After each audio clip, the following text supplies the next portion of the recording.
नमस्कार सभी छात्रों को। कक्षा 8वीं विषय हिंदी में इकाई दूसरी ईदगाह, इनके लेखक है प्रेमचंद। आगे की वीडियो में हमने प्रेमचंद का परिचय देखा था, ईदगाह का जो टाइटल है उनका परिचय देखा था और थोड़ी स्टोरी भी देखी थी। हामिद भीतर जाता है और अपनी दादी से कहता है कि तुम डरना नहीं अम्मा, मैं तो सबसे पहले जाऊंगा। गांव में तो जाने की मेला चला और बच्चों के साथ हामिद भी जा रहा था। कभी दौड़कर आगे निकल जाता, फिर किसी पेड़ के नीचे खड़े होकर साथ वालों का इंतजार करता। हामिद के पैरों में तो जैसे पर लग गए हैं, वह कभी थक सकता था। अब सभी लोग जा रहे थे तो जो रास्ते में जो इमारतें आती हैं उनका वर्णन है, जो जो चीजें आती हैं उनका सभी बच्चे वर्णन कर रहे हैं। बड़ी बड़ी इमारतें आने लगी, यह अदालत है, कॉलेज है, कलाघर है, सब आगे चलते हैं। आगे चलते हैं तो हलवाइया की दुकानें शुरू हुई। आज तो खूब सजी हुई थी क्योंकि आज ईद थी। इतनी मिठाइयाँ कौन खाता है? गांव के बच्चे हैं, उन्हें किसी बात की शहर में कैसा होता है कोई भी बात का कुछ पता नहीं है, इसीलिए वह बड़ी बड़ी ज़्यादा चीज़ें देखते हैं तो उत्साही हो जाते हैं और बोलते हैं इतनी मिठाइयाँ कौन खाता है, देखो ना एक एक दुकान पर मनो होगी। ऐसा वर्णन सभी बालक कहते हैं और जाते जाते सहसा ईदगाह नजर आई। अचानक ईद नजर आ गई। इमली के घने वृक्षों की छाया थी, कई सारे इमली के वृक्ष थे और नीचे पक्का फर्श था, नीचे पक्की जमीन, पक्का प्लास्टर किया हुआ था, उस पर जाजिम बिछी हुई थी। रोजेंदारों की पंक्तियां एक के पीछे एक कहाँ तक चली गई है। जो लोग नमाज पढ़ने के लिए आते थे एक के पीछे एक के पीछे एक सब बैठ गए थे। यहाँ कोई धन और पद नहीं देखता, कोई गरीब है अमीर है, वैसा ईदगाह जहाँ पढ़ने जाते हैं ईदगाह की नमाज पढ़ने, वहाँ ऐसा धन और पद कोई नहीं देखता। इन ग्रामीणों ने भी वजू किया। वजू किए यानी कि नमाज पढ़ते वक्त वो लोग अपना हाथ मुंह धोते हैं, उसे वजू कहते हैं। पिछली पंक्ति में वहाँ पे वजू किया और सब पिछली पंक्ति में खड़े हो गए और ईदगाह की जो जगह है उसका वर्णन करते हैं कि कितना सुंदर संचालन है, कितनी सुंदर व्यवस्था। हजारों सिर एक साथ सिजदे में झुक जाते हैं। हजारों लोग होते हैं लेकिन नमाज पढ़ते वक्त सभी के सिर एक साथ सिजदे में झुके हुए हमें देखने को मिलते हैं। फिर सब एक साथ खड़े भी हो जाते हैं, मानो भातृत्व का एक सूत्र समस्त आत्माओं को एक कड़ी में यानी कि पिरोए हुए होता है, वैसा देखने को मिलता है। अब नमाज खत्म हो जाती है, सभी लोग आपस में एक दूसरे के गले मिल रहे हैं। अब तो क्या मेले में घूमने की मजा। अब मिठाइयों और खिलौनों की दुकानों पर धावा होता है। धावा यानी कि भीड़। ग्रामीणों का यह दल इस विषय में कम उत्साही नहीं था। ग्रामीण बालक जो थे गांव में उसे बहुत ज्यादा ऐसा घूमने फिरने तो मिलता है, लेकिन यहाँ पे जो कुछ मेले में सुंदर संचालन सुंदर चीजें मिलती है वह हर रोज देखने के लिए नहीं मिलती है।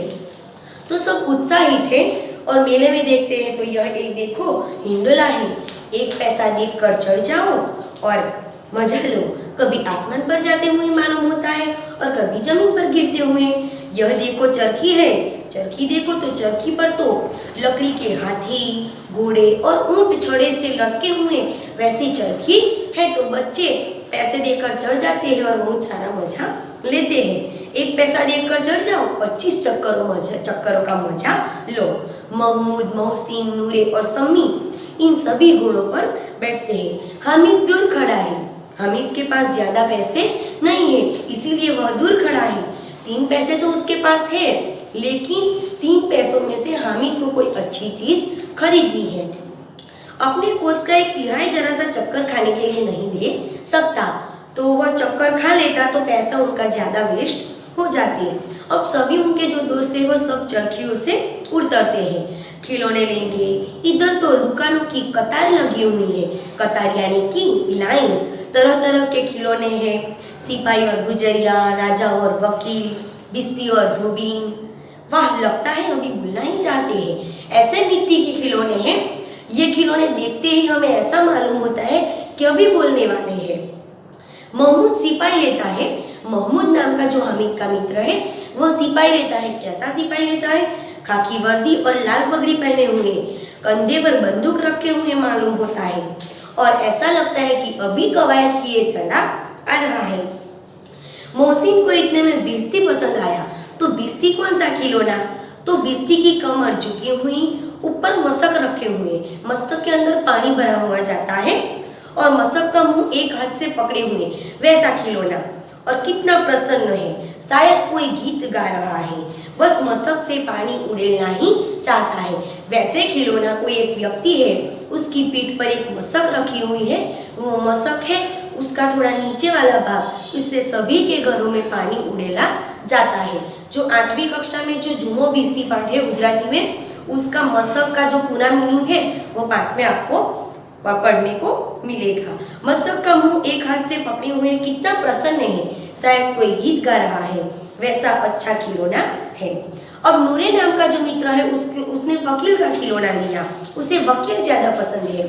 तो वकील कैसा दिखता है, तो कि काला चोखा, नीचे सफेद अचकन, काला शर्ट पहना हुआ है, सफेद अचकन सफेद पैंट पहना हुआ है, और अचकन के सामने की घड़ी में, सामने की जेब में एक घड़ी दिख रही है, सामने की जेब में एक घड़ी है, सुनहरी जंजीर और एक हाथ में कानून का पोथा लिए हुए चला जा रहा मालूम होता है। और ऐसा खिलौना दिख रहा है कि अभी किसी अदालत में जिरह या बहस किए हुए चला आ रहा है। यह सब 2-2 पैसों के खिलौने हैं। हामिद के पास कुल 3 आने पैसे हैं।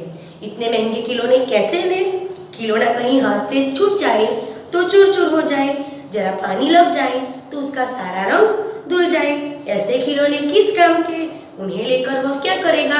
तो हामिद का सोचना ऐसा है कि यह मिट्टी के खिलौने लेगा तो थोड़ी देर खेलने के बाद टूट जाएगा, गिर जाएगा, उसका रंग भी चला जाएगा, तो इसमें खोटे पैसे क्यों बर्बाद करें? इसीलिए हामिद ऐसे कोई भी खिलौना लेता नहीं है।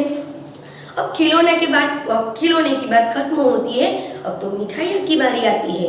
किसी ने रेवड़िया ली, किसी ने गुलाब जामुन लिया, किसी ने सोहन हलवा लिया, सभी लोग मजे से खा रहा है।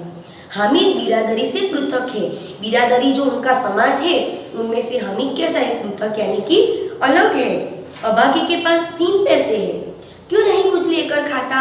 लेकिन हामिद को ऐसी कोई भी चीज लेकर नहीं खानी है, हामिद को कोई काम की चीज ले जानी है।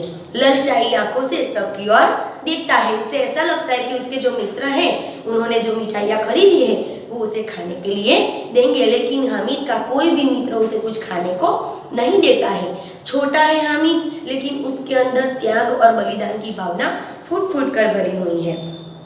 अब मिठाइयाँ की बारी पूरी खत्म होती है।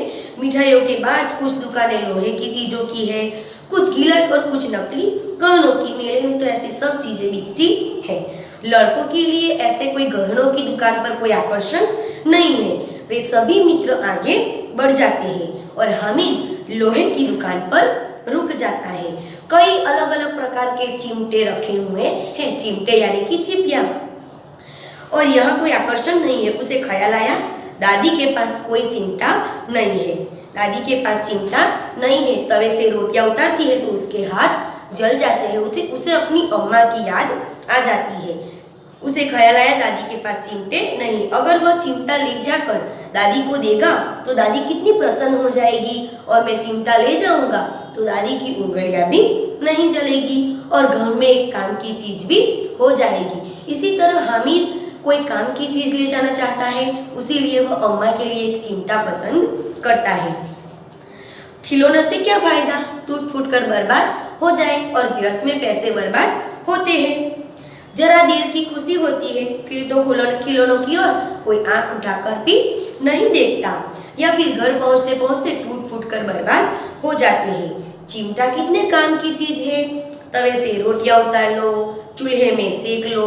कोई आग मांगने हमारे घर पर आए तो झटपट उससे चूल्हे से आग निकाल कर दे दो। अम्मा बेचारी को फुर्सत ही कहाँ है कि वह बाजार जाए, और इतने पैसे ही कहाँ होते हैं कि वह अपने लिए कुछ चीज लाए। इसीलिए वह अम्मा के लिए चिमटा खरीदना चाहता है। और हामिद कहता है रोज रोटियां सेकते वक्त अपना हाथ जला लेती है। हामिद के साथी तो अब धीरे धीरे आगे बढ़ जाते हैं। सबील पर सब शरबत पीने के लिए रुक जाते हैं। देखो सब कितने लालची है, सभी शरबत पीने के लिए रुक के, सभी ने मिठाइयाँ ली, सभी ने खाई, शरबत पी रहे थे, लेकिन कोई भी हामिद को पूछता भी नहीं है। सब पैसे वाले मित्र थे, लेकिन फिर भी कोई हामिद के साथ बात नहीं करता है। इतनी मिठाइयाँ ली, किसी ने मुझे एक भी दी? उस पर कहते हैं मेरे साथ चलो, मेरा यह काम करो, मेरा वह काम करो। हामिद से सब काम तो करवाते हैं, लेकिन हामिद को कोई भी चीज देता नहीं है। अब अगर हामिद गुस्से में बोलता है कि अब अगर कोई मुझे कहेगा कि मेरा यह काम करो, मेरा वह काम करो, तो मैं उनसे पूछूंगा खाई मिठाइयाँ, आपका मुंह सड़ेगा, फोड़े फुसिया निकलेगी, आपकी जबान भी चटोरी हो जाएगी, तब घर से पैसे चुराओगे और घर वालों का मार खाओगे। हामिद छोटा है, उसे कोई कुछ देता नहीं है, इसीलिए वह अपने मित्रों को ऐसा कहता है कि मुझसे सभी को काम करवाना होता है तब तो मेरे पास आ जाते हैं, लेकिन काम कुछ देना होता है तो कोई कुछ मुझे देता नहीं है। इसीलिए वह कहता है कि पैसे चुराने की आदत पड़ जाएगी तब घर वालों के मार खाएंगे। अम्मा तो चिमटा देखकर मेरे हाथ से लेंगी और कहेगी मेरा बच्चा तो अम्मा के लिए चिमटा लाया है, कितना अच्छा लड़का है। इन लोगों के खिलौनों पर कौन उन्हें दुआएं देगा। बड़ों की दुआएं सीधे अल्लाह के दरबार में पहुंचती है और तुरंत सुनी भी जाती है। मेरे पास पैसे नहीं है तो क्या, मैं गरीब सही, किसी से कुछ मांगने तो नहीं जाता। इसी तरह हामिद अपने मित्रों के बारे में कुछ ऐसी चीज कहता है और वैसा भी बोलता है कि अम्मा तो मेरे हाथ में चिमटा देखकर बहुत खुश हो जाएगी। तो अब हामिद चिमटा कितने पैसे में खरीदता है हम दूसरे पार्ट में देखेंगे। Thank you.